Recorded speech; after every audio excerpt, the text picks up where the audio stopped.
और सुबह भी हम लोग जुड़े थे एक दूसरे जूम प्रेयर में, और बहुत अच्छा समय रहा और बहुत अच्छा हम लोगों ने सीखा, और कि कैसे हमें प्रार्थना करना है, क्या प्रार्थना करना है। और एक वचन हम लोग पढ़ेंगे, नीति वचन 27 अध्याय और 17 पद को।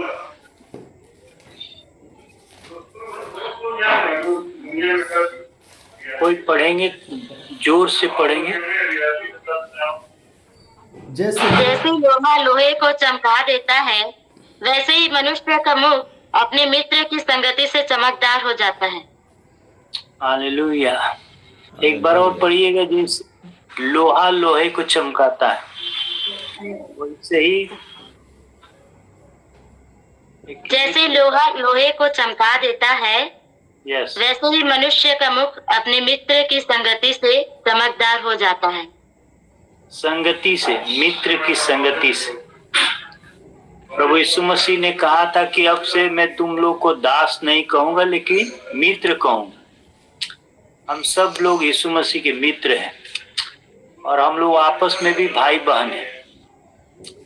हम जितने आज विश्वासी लोग जुड़े हैं, प्रभु के सेवक जुड़े हैं, भाई बहन जुड़े, हम सब आपस में भाई बहन हैं और हम मित्र भी हैं प्रभु में। सो परमेश्वर का मैं धन्यवाद करता हूँ। यहाँ पे बहुत सुंदर वचन है कि जैसा लोहा लोहे को चमका देता है, वैसे ही एक मित्र की संगति से उसका चेहरा चमकने लगता है। मेरा कहने का मतलब है, जब हम इस प्रकार प्रार्थना संगति में जुड़ते हैं तो हम चमकते हैं। जब हम प्रभु की प्रार्थना में जुड़ते हैं तो प्रभु हमें चमकाता है, और हमारी संगति का मकसद भी यही है कि हम एक दूसरे को चमकाएं। हो सकता है किसी को ज्यादा मालूम है, हो सकता है किसी को कम मालूम है, लेकिन जब हम संगति करते हैं तो एक दूसरे से सीखते हैं, मतलब हम एक दूसरे को चमकाते हैं। सो परमेश्वर का धन्यवाद हो इस संगति के लिए कि परमेश्वर इसको काफी दिनों से चला रहा है और हम प्रभु से रोज कुछ न कुछ सीखते हैं, और प्रभु इस संगति के द्वारा हमको चमका रहा है, हमारे चेहरे को चमका रहा है, हमारे अंदर खुशी देता है। परमेश्वर का धन्यवाद हो। हम लोग देखेंगे, दूसरा पत्रस निकालेंगे और दूसरे पत्रस पहला अध्याय से हम लोग कुछ वचनों को सीखेंगे कि किस प्रकार हम प्रभु की बुलाहट में हम आगे बढ़ सकते हैं। जब प्रभु ने हमें चुना है तो कैसे हम प्रभु में आगे बढ़ सकते हैं। दूसरा पत्रस पहला अध्याय और 1 से 11। शमौन पतरस की ओर से, जो मसीह यीशु का दास और प्रेरित है, उन लोगों के नाम जिन्होंने हमारे परमेश्वर और उद्धारकर्ता यीशु मसीह की धार्मिकता द्वारा हमारे समान बहुमूल्य विश्वास प्राप्त किया है। परमेश्वर की और हमारे प्रभु यीशु मसीह की पहचान के द्वारा अनुग्रह और शांति तुम में बहुतायत से बढ़ती जाए, क्योंकि उसकी ईश्वरत सामर्थ्य ने सब कुछ जो जीवन और भक्ति से संबंध रखता है हमें उसी की पहचान के द्वारा दिया है, जिसने हमें अपनी ही महिमा और सद्गुण के अनुसार बुलाया है, जिनके द्वारा उसने हमें बहुमूल्य और बहुत ही बड़ी प्रतिज्ञाएं दी है, ताकि इनके द्वारा तुम उस सड़ाहट से छूटकर जो संसार में बुरी अभिलाषाओं से होती है, ईश्वरीय स्वभाव के समभागी हो जाओ। इसी कारण तुम सब प्रकार का यत्न करके अपने विश्वास पर सद्गुण और सद्गुण पर समझ और समझ पर संयम और संयम पर धीरज और धीरज पर भक्ति और भक्ति पर भाईचारे की प्रीति और भाईचारे की प्रीति पर प्रेम बढ़ाते जाओ, क्योंकि यदि ये बातें तुम में वर्तमान रहे और बढ़ती जाए तो तुम्हें हमारे प्रभु यीशु मसीह की पहचान में निकम्मे और निष्फल ना होने देगी। क्योंकि जिसमें ये बातें नहीं वह अंधा है और धुंधला देखता है और अपने पिछले पापों से धुलकर शुद्ध होने को भूल बैठा है। इस कारण हे भाइयों, अपने बुलाए जाने और चुन लिए जाने को सिद्ध करने का भली भांति यत्न करते जाओ, क्योंकि यदि ऐसा करोगे तो कभी भी ठोकर ना खाओगे। वरन इस रीति से तुम हमारे प्रभु और उद्धारकर्ता यीशु मसीह के अनंत राज्य में बड़े आदर के साथ प्रवेश करने पाओगे। आमीन। सब लोग बोले आमीन। आमीन आमीन आमीन। आमीन। हालेलुया। परमेश्वर का धन्यवाद है इस पत्री के लिए। और पत्रस को हम लोग जानते हैं कि प्रभु का एक चुना हुआ वो सेवक था।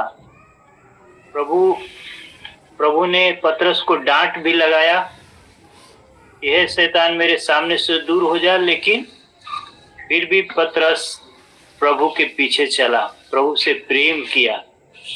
मेरे प्रियो, प्रभु के हम बच्चे हैं, प्रभु के हम संतान हैं। और जो हमारे प्रभु हैं कभी हमें समझाते हैं, कभी डांटते भी हैं, कभी प्यार से बोलते हैं, तो हमें उससे बुरा नहीं मानना चाहिए, लेकिन हमें सीखना चाहिए। तो परमेश्वर का धन्यवाद हो। यहाँ पे जो पत्रस जो है कि बहुत अच्छा से इस पत्री की शुरुआत करता है और वो बोलता है समन पत्रस की ओर से जो यीशु मसीह का दास और प्रेरित है। कितना अच्छा उसका जो बोलने का है कि पत्रस कौन है, वो यीशु मसीह का दास है और प्रेरित है। जब हम किसी को अपना परिचय देते हैं तो उस परिचय में बहुत कुछ छिपा रहता है। एक बार मुझे याद है प्रभु ने मेरे से बातचीत किया था और प्रभु ने बोला था ऐसे चलो जैसे परमेश्वर के दास, मतलब वॉक ऐसे सर्वेंट ऑफ गॉड। हम लोग को प्रभु के लोगों के जैसे चाल चलनी चाहिए और अपना परिचय देना चाहिए। यहाँ पत्रस बता रहे कि मैं मसीह यीशु का दास हूँ। बहुत से लोग विश्वासी कहलाने से कतराते हैं। वो मतलब नहीं वो चाहते हैं कि कोई मेरी पहचान को जाने, लेकिन हमें अपनी पहचान को छिपाना नहीं है, अपनी पहचान को रखना है कि मैं भी प्रभु को मानता हूँ, मैं भी प्रभु का दास हूँ, मैं भी प्रभु का सेवक हूँ। क्योंकि जो आदर, जो प्रतिफल प्रभु से हमें मिलेगा वो संसार कभी नहीं देगा। वचन में लिखा है कि मनुष्य सारे जगत को भी प्राप्त कर ले और अपने प्राण की हानि उठाए तो उसे क्या लाभ। इसलिए संसार छूटे लेकिन यीशु न छूटे। संसार छूट सकता है लेकिन यीशु मसीह। आमीन आमीन आमीन। हालेलुया। यस, एक बहन ने आमीन बोला है। सो परमेश्वर आपको आशीष दे। संसार छूटे लेकिन परमेश्वर न छूटे। और पत्रस आगे कहता है उन लोगों के नाम जिन्होंने हमारे परमेश्वर और उद्धारकर्ता यीशु मसीह की धार्मिकता द्वारा हमारे समान बहुमूल्य विश्वास प्राप्त किया है। सो बहुत ही एक मतलब एक घनिष्ठ एक परिचय वो बताता है। वो बोलता है कि हम उन लोगों को लिख रहे हैं जो हमारे समान परमेश्वर और उद्धारकर्ता यीशु मसीह की धार्मिकता द्वारा हमारे समान बहुमूल्य विश्वास प्राप्त किया है। मेरे प्रियो, मनुष्य में कोई ऐसी ताकत नहीं है कि वो अपने आप को धर्मी बना सके, लेकिन प्रभु का वचन कहता है कि चाहे तुम्हारे पाप लाल रंग के भी हों, चाहे अर्गवानी रंग के हो, लेकिन वे हिम के समान श्वेत हो जाएंगे, सफेद हो जाएंगे। यीशु मसीह का लहू में इतनी सामर्थ है कि वो हमें सब पापों से शुद्ध करता है। और जितनी बार हम प्रभु के पास आते हैं, जितनी बार हम प्रार्थना करते हैं, प्रभु हमारे पापों को क्षमा करता है। सुबह हम लोग देख रहे थे कि एक मनुष्य के मन में एक दिन में 6,000 से 7,000 तक कल्पनाएं विचार आते। हर मनुष्य के, चाहे वो विश्वासी हो चाहे अविश्वासी हो, हर मनुष्य के मन में कल्पनाएं आती और उसमें से 80% उसमें से जो कल्पना आती है वो बुरी कल्पना होती है।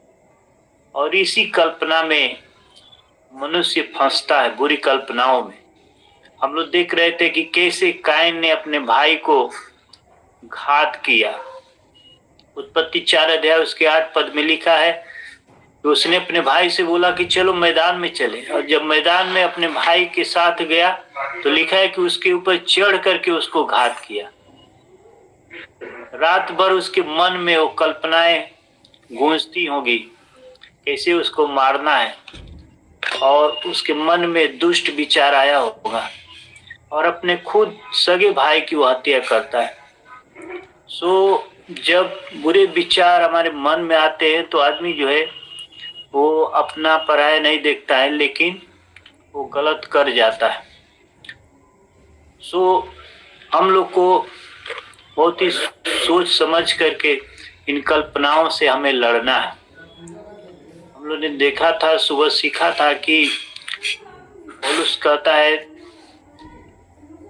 2 कुरिन्थियों 10 अध्याय 3, 4 और 5 में, जरा उसको पढ़िएगा 3, 4 और 5।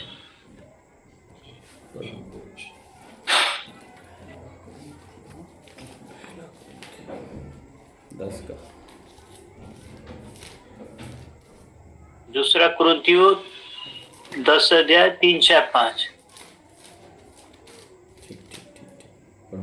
क्योंकि यद्यपि हम शरीर में चलते फिरते हैं तो अभी शरीर के अनुसार नहीं लड़ते, क्योंकि हमारी लड़ाई के हथियार शारीरिक नहीं पर गढ़ों को ढा देने के लिए परमेश्वर के द्वारा सामर्थी हैं। इसलिए हम कल्पनाओं का और हर एक ऊंची बात का जो परमेश्वर की पहचान के विरोध में उठती हैं खंडन करते हैं और हर एक भावना को कैद करके मसीह का आज्ञाकारी बना देते हैं। आमीन। Thank you brother. याकूब कहता है अपनी पत्री में, याकूब कहता है, याकूब 1 अध्याय 14 पद में वो कहता है कि हर एक इंसान जो है अपनी अभिलाषा में खींच करके और पढ़ करके वो पाप करता है। अभिलाषा में खींच करके और पढ़ करके पाप करता है। लेकिन यहाँ पौलुस बहुत अच्छा तरीके से बता रहा है कि हम कैसे बुरी अभिलाषाओं से जीत सकते हैं। हम प्रभु के नाम से, वहां पे लिखा है कि यद्यपि हम शरीर में चलते हैं लेकिन शरीर के अनुसार नहीं लड़ते, क्योंकि हमारी लड़ाई के हथियार शारीरिक नहीं है लेकिन गढ़ों को ढा देने के लिए परमेश्वर के द्वारा सामर्थी है। इसलिए हम हर एक कल्पनाओं को और विचारों को जो मसीह की पहचान के विरोध में उठते हैं खंडन करते हैं। सब लोग बोलेंगे खंडन करते हैं। खंडन करते हैं यीशु के नाम। खंडन करना मतलब क्या है? उसको हम तोड़ते हैं, हम उसको इनकार करते हैं, हम उसको यीशु के नाम से प्रार्थना करते हैं कि जो बुरे विचार हमारे जीवन में आ रहे हैं वो यीशु के नाम से दूर हो जाए। परमेश्वर चाहता है जब हम विचारों को दूर नहीं करते हैं ना तो वो हमारे ऊपर हावी हो जाते हैं और हम उन्हीं अभिलाषाओं में पड़ करके पाप में पड़ जाते हैं। हम नहीं चाहते हैं, पाप करना नहीं चाहते हैं, लेकिन हमसे हो जाता है। वो अभिलाषाएं, बुरी कल्पनाएं, बुरी अभिलाषाएं जो है हमारे ऊपर हावी हो जाती हैं। तो इसीलिए मेरे प्रिय भाइयों, आज की शाम परमेश्वर हमको सिखा रहा है कि अगर हमें बुरी कल्पनाओं पर जय पाना है तो हमको यीशु मसीह के नाम से हर एक बुरी कल्पना को, हर एक विचार को जो मसीह की पहचान के विरोध में उठते हैं, अच्छे विचारों को नहीं लेकिन जो मसीह के विरोध में उठते हैं, मसीह के खिलाफ, मसीह की पहचान के विरोध में, जो हमें मसीह में बढ़ने से रोकते हैं, उसे यीशु के नाम से प्रार्थना करना है कि मैं यीशु के नाम से प्रार्थना करता हूँ ये विचार मेरे जीवन से दूर हो जाए। हम लोग जानते हैं बाइबल में जितने लोग पाप में गिरे उन्होंने उसकी कल्पना किया, लेकिन पौलुस उसका रहस्य बहुत अच्छे से बताता है कि हम लोग को बुरी कल्पनाओं का सामना मतलब करना, यीशु के नाम से प्रार्थना करना है और प्रभु का वचन रोमियो 8 अध्याय उसके 14 में बताता है कि जितने लोग पवित्र आत्मा के अनुसार चलते हैं वे ही परमेश्वर के पुत्र हैं। शरीर के अनुसार चलते हैं वे नहीं, लेकिन जो आत्मा के अनुसार चलते हैं। हमें हमारी आत्मा से बातचीत करता है, हमें बताता है कि ये सही मार्ग है, गलत मार्ग है। इसलिए हमें आत्मा के अनुसार सही मार्ग में चलना है। तो यहाँ पे देखेंगे दूसरा पत्रस में पत्रस बताता है यीशु मसीह की धार्मिकता के द्वारा। ये बहुत अच्छा वचन है। पिछले दिनों में हमने बताया था कि प्रभु हमें क्या करता है, विश्वास के द्वारा धार्मिक ठहराता है। जब हम विश्वास करते हैं प्रभु हमें धर्मी ठहराता है। हमें प्रभु कुछ चाहता नहीं, हमसे प्रभु कुछ नहीं चाहता है। भजन संहिता 50 पढ़िएगा, अगर समय मिलेगा बाद में पढ़िएगा। उसमें लिखा है कि सब कुछ परमेश्वर का है। सारे जानवर, पक्षी, सारे चिड़िया, सब कुछ परमेश्वर का है। परमेश्वर को कुछ नहीं चाहिए। परमेश्वर बोलता है कि मैं अगर भूखा होता तो किसी से मांगता नहीं, मैं तो परमेश्वर हूं, मैं ले लेता। लेकिन मनुष्य जाति भटक गया है। वो परमेश्वर की आराधना न करके, वो सृष्टिकर्ता की आराधना न करके, वो सृष्टि की आराधना कर रहा है। आज बहुत लोगों की आंखों को शैतान ने अंधा कर दिया है ताकि परमेश्वर की सच्चाई को न जाने। लेकिन प्रभु का धन्यवाद, हम लोग जितने विश्वास किए हम प्रभु के नाम से धर्मी ठहराए जाते हैं। और उसी के साथ प्रभु क्या करता है, हम लोग को बहुमूल्य विश्वास देता है। विश्वास, प्रभु ने अपने चेलों के लिए प्रार्थना किया कि उन लोग का विश्वास जाता न रहे। हम लोग को प्रार्थना करना है, प्रभु आप हम पर दया करें, प्रभु मेरा विश्वास जाने न पाए। क्योंकि विश्वास बहुत ही खास चीज है। और वचन कहता है कि विश्वास बिना उसे प्रसन्न करना अनहोना है। आगे हम लोग बढ़ेंगे, समय बहुत तेजी से जा रहा है। और आगे पत्रस कहता है कि परमेश्वर की ओर से हमारे प्रभु यीशु मसीह की पहचान के द्वारा अनुग्रह और शांति तुम में बहुतायत से बढ़ती जाए। हमें अनुग्रह कब बहुतायत से मिलता है, जब परमेश्वर और यीशु मसीह की पहचान में जब हम बढ़ते हैं। बोलिए हालेलुया, हालेलुया, हालेलुया, हालेलुया। सबका नेटवर्क खराब है, कोई वीडियो नहीं खोल रहे हैं। नेट बचा रहे हैं रात में पिक्चर देखने के लिए। ऐसी बात नहीं है सर। नेट रहेगा तभी तो देखेंगे। प्रभु आपको आशीष दे। सो जब हम विश्वास करते हैं, प्रभु की पहचान में हम बढ़ते हैं, तो हमें अनुग्रह प्राप्त करता है। लोहा लोहा को चमकाता है। आवाज नहीं आती सर, तब ये कान में टेका था तो वीडियो बंद कर देता मोबाइल में आवाज कम है। बंद करिए जल्दी। सो परमेश्वर का वचन अभी हम लोगों ने सीखा कि लोहा लोहा को चमकाता है। जब हम संगति करते हैं, एक दूसरे के साथ रोज प्रार्थना में जुड़ते हैं, तो हम चमकते हैं। हम प्रभु में बढ़ते हैं। हमारे मन में कोई दुख भी होता है तो हम क्या है, इस संगति के द्वारा प्रभु से हम जवाब पाते हैं। प्रभु हमें शांति देता है। हम किस प्रकार से ईश्वरीय बुलाहट में और प्रभु के चुनाव में आगे बढ़ेंगे। पत्रस आगे बताता है 3 पद में, क्योंकि उसकी ईश्वरीय सामर्थ्य ने सब कुछ जो जीवन और भक्ति से संबंध रखता है।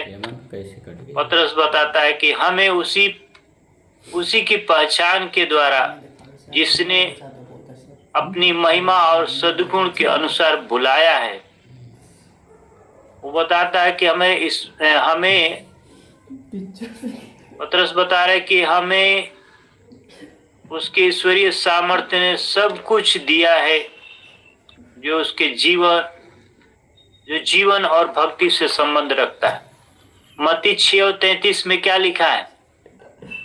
पहले उसके राज्य और धार्मिकता की खोज करो।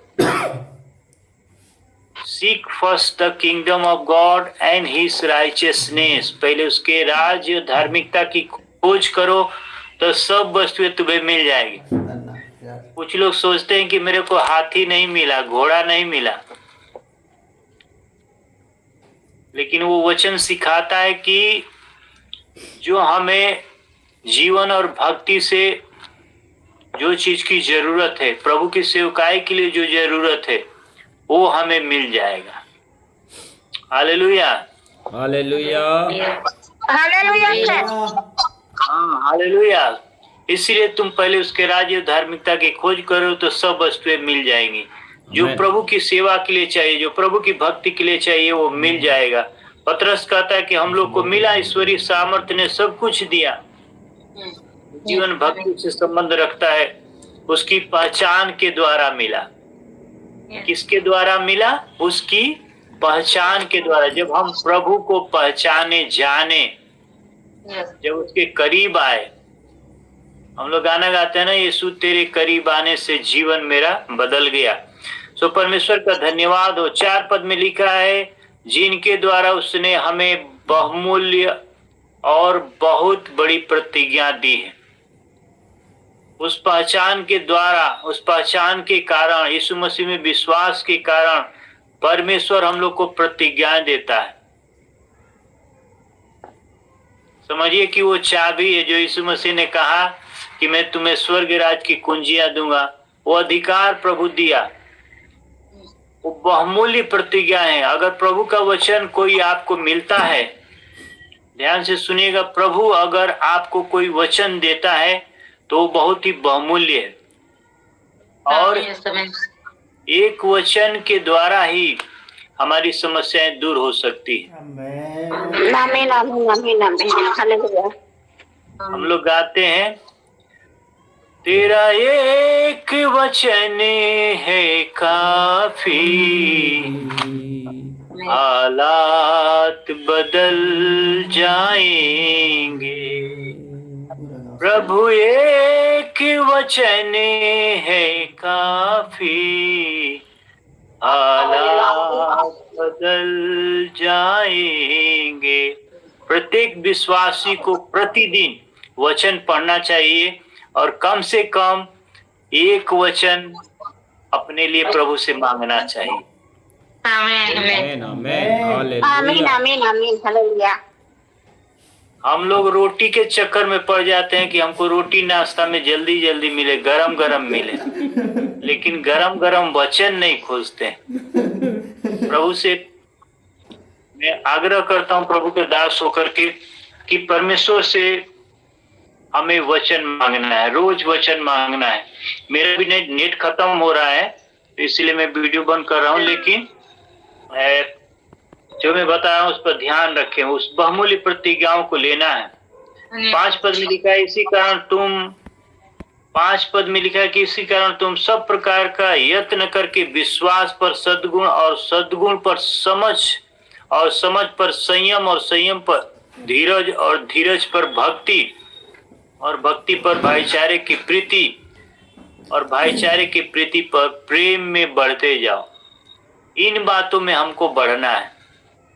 लेकिन आज ज्यादा लोग क्या है, सांसारिक बातों में बढ़ना चाहते हैं रोटी कपड़ा मकान, कि हमको हीरो बनना है, हमको हीरोइन बनना है, उसके समान बनना है।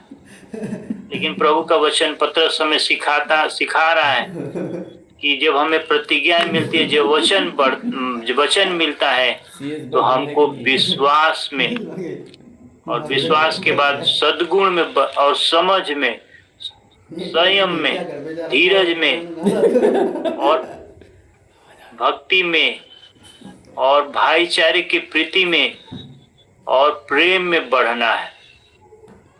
परमेश्वर का धन्यवाद। प्रभु से प्रार्थना करना है। गलातियों में लिखा है कि पर आत्मा का फल प्रेम, आनंद, मेल, धीरज, कृपा, भलाई, संयम, ये सब लिखा है। और उसके बाद लिखा है कि इसके विरोध में कोई व्यवस्था नहीं है। जब हम प्रभु की इन फलों को पाते हैं, आत्मा के फलों को पाते हैं, तो हमारे विरोध में कोई नियम, कोई व्यवस्था नहीं काम करेगी। मतलब प्रभु हमें दंड नहीं देगा। जब हम सही रहेंगे तो परमेश्वर हमें दंड नहीं देगा, लेकिन उन फलों को हमें पाना है। 8 पद में लिखा है, क्योंकि यदि ये बातें तुम में वर्तमान रहे और बढ़ती जाए तो तुम्हें हमारे प्रभु यीशु मसीह की पहचान में निकम्मे और निष्फल न होंगे। आज हम लोग सफल विश्वासी होना चाहते हैं, सफल सेवक होना चाहते हैं, और पतरस बताता है सफलता के लिए क्या है, उन सब चीजों को प्राप्त करना है। बोल रहा है कि अगर तुम्हारे में ये चीजें वर्तमान हैं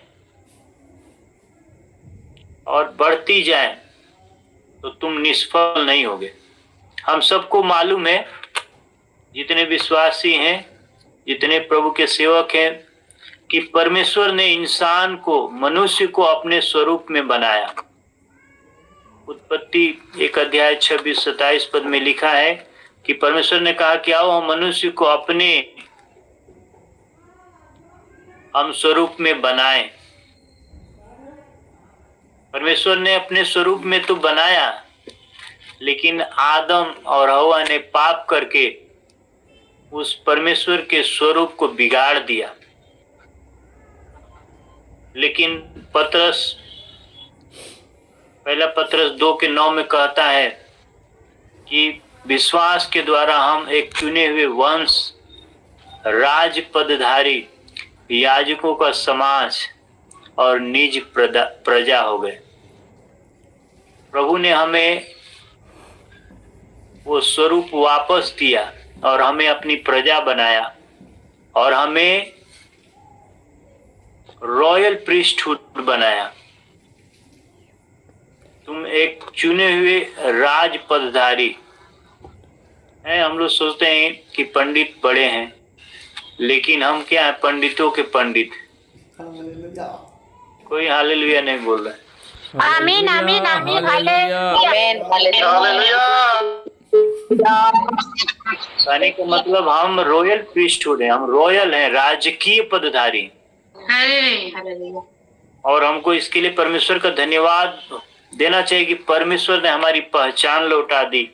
हमारा पहचान बिगड़ गया था, हमारा जीवन बिगड़ गया था, लेकिन प्रभु ने हमारी पहचान लौटा दी। और 9 पद में बोलता है कि अगर किसी में ये परमेश्वर के वरदान नहीं है, परमेश्वर की पहचान नहीं है, तो लिखा है कि जिसमें बातें नहीं है वो अंधा है। भले वो दिखाई दे रहा है, लेकिन आत्मिक रूप से वो अंधा है। मेरे प्रियो, हमें प्रार्थना करना है कि हमें परमेश्वर अंधा न कहे। वो बोल रहा है कि वो धुंधला दिखता है और अपने पिछले पापों से धुल कर शुद्ध होने को भूल गया है। हमको कभी नहीं भूलना है कि यीशु ने हमें छुड़ाया है। यीशु ने हमें पाप की जाल से, शैतान की चाल से छुड़ाया। नहीं भूलना है, हमको नहीं भूलना है। जिस दिन भूल जाएंगे उस दिन प्रभु हमको अंधा कहेगा। कितना दुख की बात है, प्रभु अगर हमें अंधा कहेगा।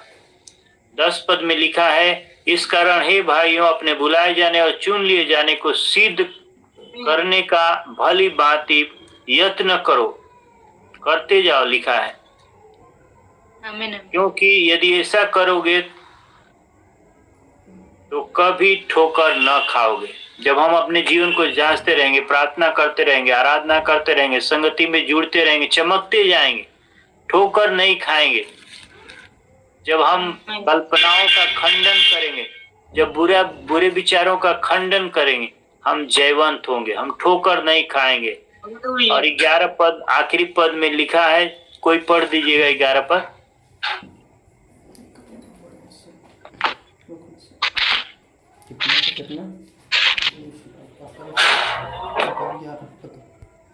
वरन इसी रीति से तुम हमारे प्रभु और उद्धारकर्ता यीशु मसीह के अनंत राज्य में बड़े आदर के साथ प्रवेश करने पाओगे। हालेलुया। प्रभु चाहता है सभी विश्वासी भाइयों को जो इसमें जुड़े हुए हैं सभी को चाहता है, प्रभु आशा कर रहा है कि हम आदर के साथ परमेश्वर के राज्य में प्रवेश करने पाए। Yes, Lord. आमीन हालेलुया हालेलुया। आमीन आमीन हालेलुया। आज की शाम मैं पूछना चाहता हूँ, क्या आप प्रभु के साथ आदर के साथ जाना चाहते हैं? Yes Yes, yes yes. Yes. Ashish दे। अगर आप छूट जाएंगे, अगर कोई छूट जाएगा तो बहुत ही दुख की बात होगी। लिखा है कि वहां रोना और दांतों का पीसना होगा। वहां रोना और दांतों का पीसना होगा। मत्ती 25 और उसके 41 में लिखा है कि नरक शैतान और उसके दूतों के लिए बनाया गया है। तो मनुष्य वहां क्यों जाता है? क्योंकि वो शैतानी काम करता है, शैतान का काम करता है, तो शैतान के पास ही जाना पड़ेगा। आइए हम लोग अपने जीवन को प्रभु के हाथों में समर्पित करें और आज की शाम अगर हमारे जीवन में कोई पाप है तो हम यीशु के नाम से खंडन करें, प्रार्थना करें उन विचारों कल्पनाओं के लिए हमारे जीवन से मिट जाए और प्रभु हमें अपने लहू से शुद्ध करे। मेरा समय खत्म हुआ है। आइए हम लोग प्रार्थना